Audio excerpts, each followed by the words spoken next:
ஒரு இடத்துல உட்கார வச்சு நீங்க சங்கடம் விருப்பமா மோசமா இருக்கிறேன் இங்க மோசமா இருக்கிறேன் அப்படி இருக்கா நீ சொல்லி நினைச்சிட்டு நீ இந்த மாதிரி சொல்லிட்டு அங்க உட்கார்ந்து நினைச்சிருங்க.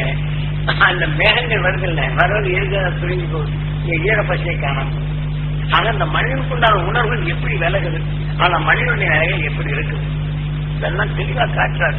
ஏன்னா அறிந்து காடு மேலெல்லாம் அழிஞ்சோம். இது நீங்க பெறணும். இன்னைக்கு விஞ்ஞான உலகத்துல உலகம் ரொம்ப மோசமா போயிட்டு இருக்குது. இப்ப கூடுமானது நம்ம எந்தெந்த ஊர்ல இருக்கிறோமோ இதெல்லாம் நல்லா இருக்குமே நீங்க எடுத்துக்காட்டா விளையும். அந்த விளைஞ்சி நீங்க என்ன செய்யும் ஒவ்வொருத்தருக்கும் இது நீங்க நல்லா இருக்கணும், அவங்க வீடு நல்லா இருக்கணும், அவங்க குடும்பம் நல்லா இருக்கும். நீங்க எண்ணி பாருங்க, உங்க உடலும் நல்லா இருக்கும், உங்க குடும்பமும் நல்லா இருக்கும், உங்க தொழிலும் நல்லா இருக்கும். ஆக நம்ம நாடு நம்ம ஊரு தெருவு நல்லா இருக்கணும், எங்க ஊரு நல்லா இருக்கணும், நம்ம தமிழ்நாடு நல்லா இருக்கணும். ஆக நம்ம தமிழ்நாட்டு மக்கள் தான் மற்றவங்க நல்லது செய்யக்கூடிய அந்த பண்பு இது பிரிச்சிடக்கூடாது. வட இந்தியா அந்த இந்தியா இந்த இந்தியான்னு தெரியக்கூடாது. ஆக நம் உலகம் நம்ம நாட்டு மக்கள் எல்லாம் அந்த நிலையை பெறும்.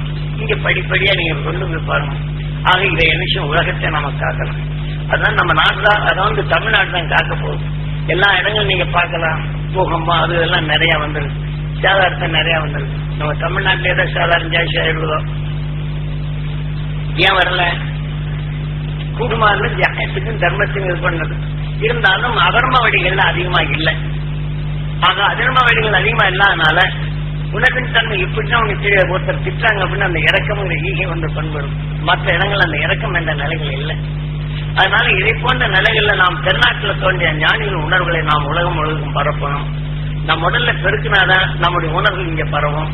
ஆக நம்ம நாடு நல்லா இருக்கணும், இந்த நிலைகளை பெறணும்.